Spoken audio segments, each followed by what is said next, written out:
부동산 시장 침체에 대한 이 탄탄한 준비를 해 주셔야 될 것 같은데요. 자, 그런 능력들 오늘 저희와 함께 하시면서 함께 키워보시기 바랍니다. 자, 여러분의 부동산 고민 해결에 앞서서 꼭꼭 박사 차윤훈 대표가 준비한 부동산 강의 시간이 준비되어 있는데요. 대표님, 오늘은 어떤 내용이 준비되어 있을까요? 네, 제가 이 방송 상담만 한 14, 15년 하다 보니까 항상 가뭄과 홍수가 늘 같이 주기적으로 오는 것 같습니다. 항상 위기일 때 기회가 오는 것 같고요.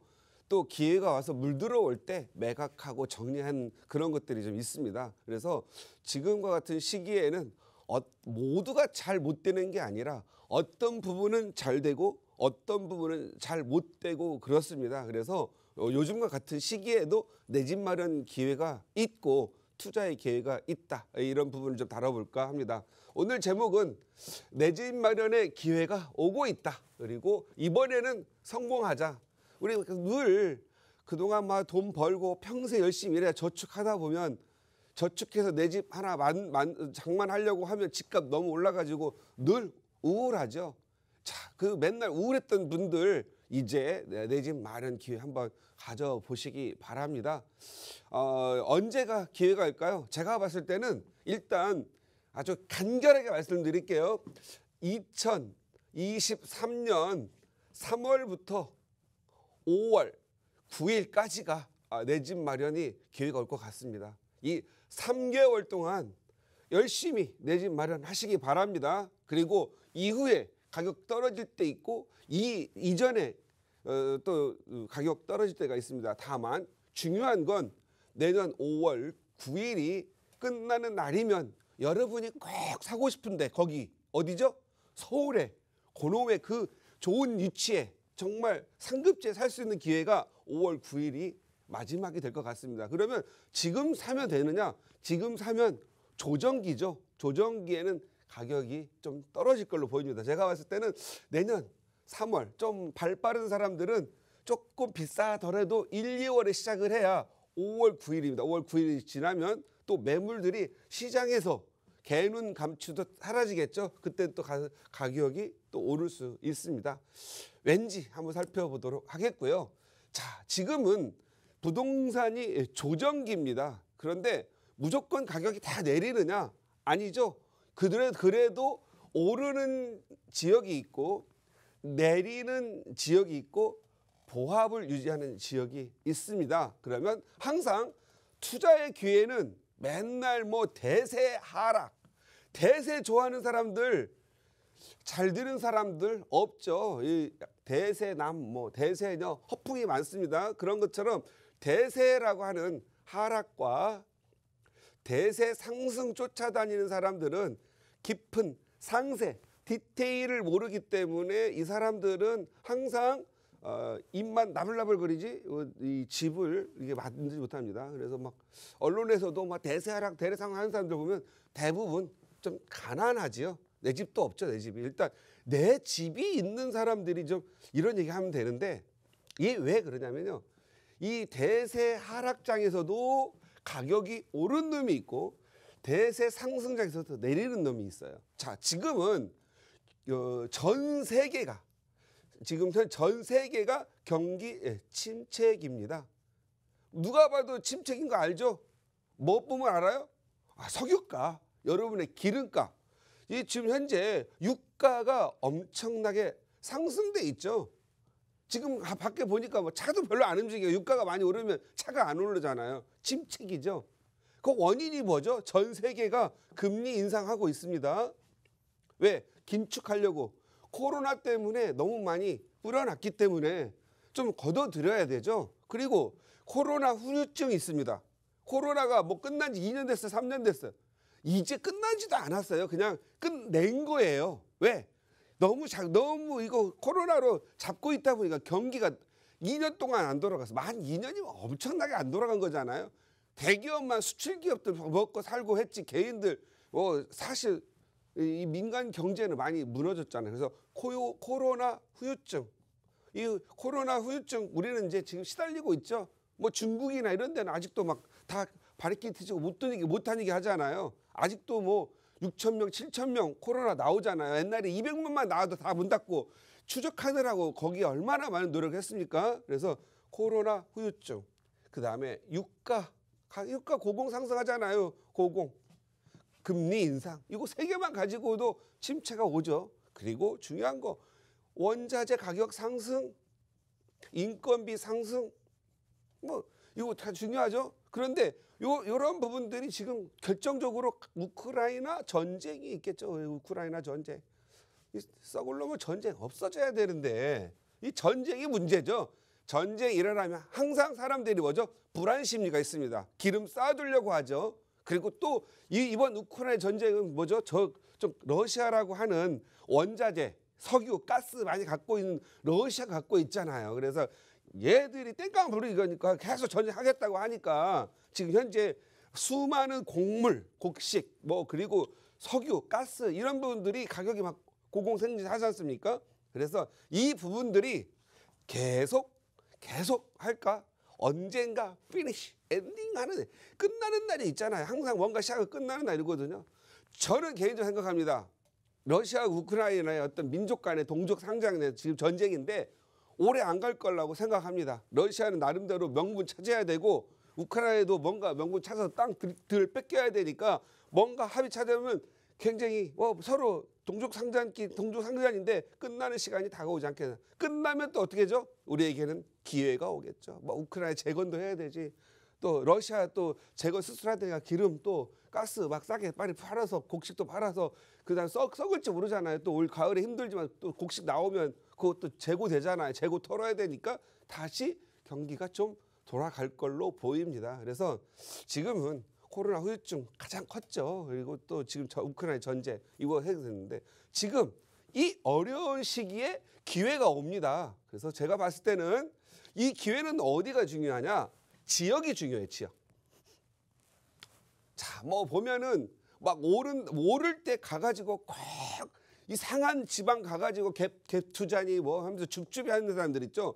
그런 사람들은 이제 고통의 시간이 왔습니다. 제가 늘 1,000만 원, 2천만 원 투자해가지고 막 이상한 경매 시장이니 뭐 버스 타고 가가지고 막 10개, 5개 줍는 줍줍이들 이제 괴로운 시간이 왔죠. 이런 사람들은 뭘로 죽죠? 역전세난에 시달려 죽습니다. 역전세난이 일어납니다. 그래서 집은 안 사고 그리고 전세가 쑥 빠지는 지역 있죠. 그래서 이런 지역과 또 어떤 지역은 전세값도 상승하고 집값도 같이 이렇게 비등비등해지는 중간 지역, 그리고 오르는 지역이 있습니다. 오르는 지역이 중요하겠고, 그다음 어떤 물건이 살아나느냐, 어떤 물건이 선호도가 높아지냐에 따라서 물건에 따라서 투자의 종목이 좀 달라지죠.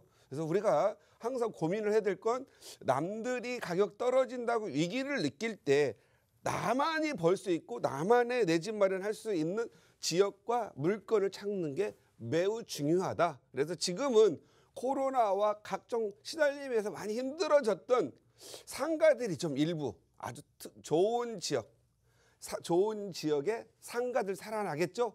이제 코로나 풀려서 배달도 잘 안 된대잖아요. 그러면 뭔가 사람들이 소비는 한번 또 늘어나면 줄지 않잖아요. 그동안 소비가 줄어든 것도 있지만 그러면 코로나 때문에 방역 때문에 나갈 수 없어서 참고 왔던 거죠. 이제 그들이 밖으로 나가기 시작했어요. 이제 장매 다 끝나고 나면 서서히 상가들 좋아질 거죠. 상가 좋아지면 수익률 좋아지죠. 상가 투자 좋아지죠. 과거에 은퇴자들 뭐 했어? 내 아파트 하나 있고 그 다음에 아파트 하나 있으면서 월세 나온 수익형 하나 갖고 싶어 했죠. 이제 그 기회가 된 것 같아요. 상가는 지금 현재 정말로 이 코로나 거치면서 정말 가격이 많이 떨어졌고 힘들었죠. 그래서 공황 상태에 있는 상가가 살아나는데 다 살아난다? 아니죠. 대세 상승 이런 거 없다고 말씀드렸잖아요. 지역 선택 잘해야 된다. 그래서 상가를 사더라도 조금 돈을 더 주더라도 좋은 데 사셨으면 좋겠다. 그다음에 지금 이 위기 같은 곳에서 기회가 되는 게 뭐죠? 지금 역세권 재개발. 그죠? 역세권 재개발. 이미 개발이 완성된 데는 너무 비싸죠. 막 4, 5억도 더 들어가죠. 그래서 지금 이 역세권 재개발, 그다음에 과거에 해제가 돼가지고 노후도가 좀 맞고 있는 뉴타운이라든가 재개발 지역. 뭐 여기에는 소규모도 있습니다. 뭐 모아주택이라든가 아니면 가로주택 이런 것도 있죠. 그런데 결국 모아주택과 가로주택은 선택도 이거 잘해야 돼요. 동네 이상한 동네 가가지고 아파트 100세대, 100세대, 150 생기면 가격 안 오르잖아요. 좋은 지역 가가지고 가로주택, 모아주택 해야지 이상한 동네 가가지고 또 하면 안 돼요. 이런 것 좀 투자할 때 좀 전문가의 좀 도움 좀 받으세요. 이 전문가 도움 안 받고 막 혼자 저지르는 사람들 다 샀는데 왜 나만 안 오를까? 그래서 하늘을 쳐다보다 목만 길어져가지고 힘들게 사는 사람들 있죠. 목 시들 때 정말 나는 왜 이렇게 후회하게 됩니다. 그래서 지금은 이 재개발 시장이 지금 투자의 기회입니다. 적은 돈으로 내 자녀, 내 손주들 이게 좀 잘 살게 해줄 방법. 이거 역세권 개발이 넘버 왕중왕이죠. 그래서 요즘 역세권 재개발은 서울 내에서만 했으면 좋겠어요. 당분간. 항상 저 지역이 중요하잖아요. 꼭 보면은 이게 경기가 이렇게 안 좋은 데도 가가지고 막 이상한 동네 따라다니면서 뭐 GTX 쫓아다니고 또 뭐 쫓아다니고 KTX 쫓아다니고 아무도 안 타는 데 가가지고 또 하지 마시고 걷는 사람들은 땅 사고 아파트 사는 사람들 좋은 데 가가지고 해야 되는데 꼭 거기 가서 빌려 사는 사람, 아파트만 오르는 데 가서 빌려 사는 사람들 빌어먹죠. 조심하셔야 됩니다. 그래서 저는 일단은 당분간 역세권 재개발과 재개발 지역에서 신경을 써라 이렇게 말씀드리는 이유는 과거에 전 시장님이 7년 재임 기간 동안에 395곳 약 25만 가구의 새 아파트 나올 걸 다 해제해 버렸어요. 그래서 서울이 양질 아파트가 나올 수가 없었던 거예요.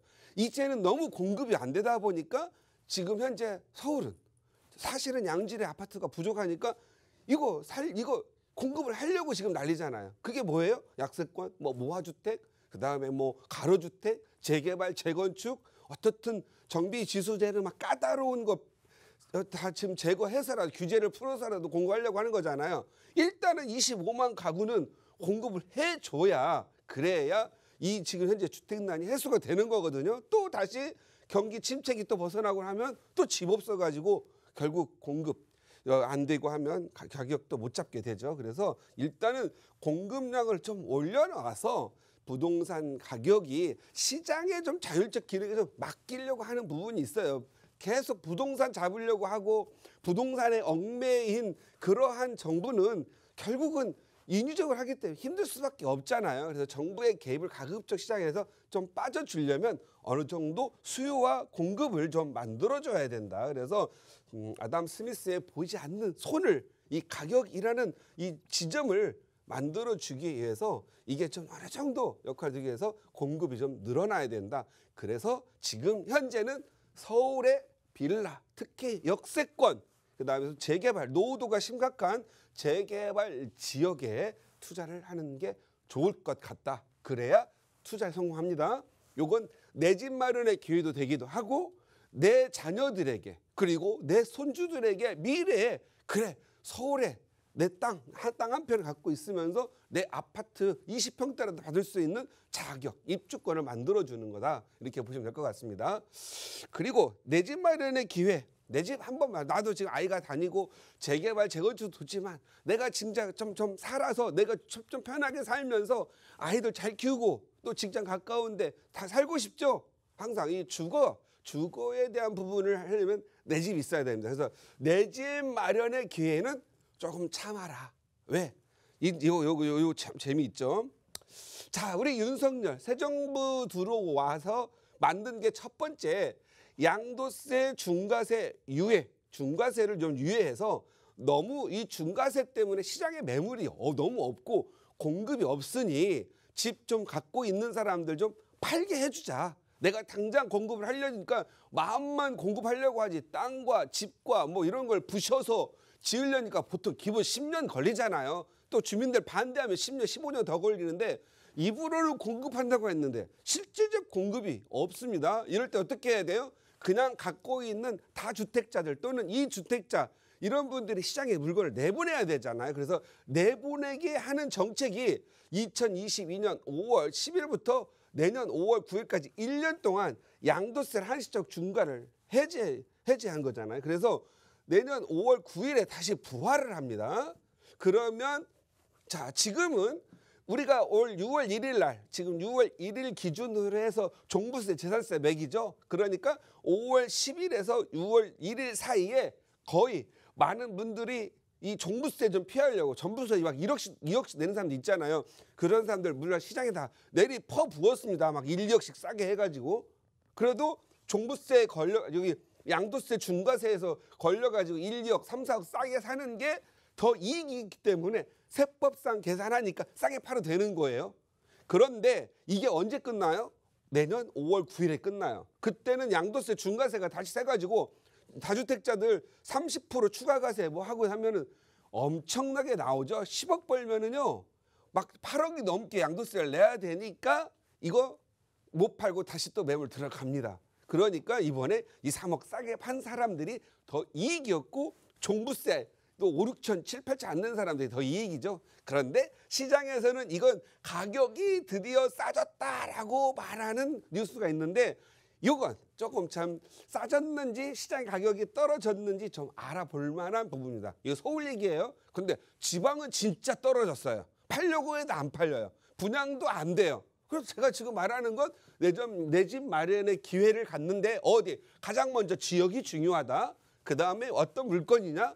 아까 투자는 빌라나 상가지 그리고 내 집 마련은 아파트 살아야 되잖아요. 물건은 아파트 그리고 내 집 마련 기회 있는 지역은 내 직장과 내 자녀들이 살고 싶어하는 그런 곳 서울이었으면 좋겠다라는 거죠. 물론 지방도 이런 지역이 있는데 극부적으로 국소수의 지역이다라는 거 아셨으면 좋겠다. 그러면 내 집 마련의 기회가 왜 초대에 말씀드렸듯이 내년 3월과 5월 사이냐 내년 또 6월 1일이 되고 그러면 또 종부세 문제 터지죠. 그러니까 이때는 기다렸다가 오늘 2022년 5월 6일 1일에 실패를 했어요. 그러면 이 내년 5월 9일 이전에 팔아야 돼. 근데 지금은 마음의 여유가 조금 있어. 연말까지 한번 기다려보지. 뭐 우크라이나 전쟁 끝내고 나면 그때 경기가 좀 호전되면 팔아야 되지. 이런 생각으로 안이하게 있다가 내년 5월이 탁 다가와지면 또 종부세 문제? 재산세 또 내야지? 이거 못 팔려면 또 양도세 중과세 또 나한테 터지는 거 아니야? 그래서 그때 서둘게 되겠죠. 서둘면 먼저 어떻게 해야 돼요?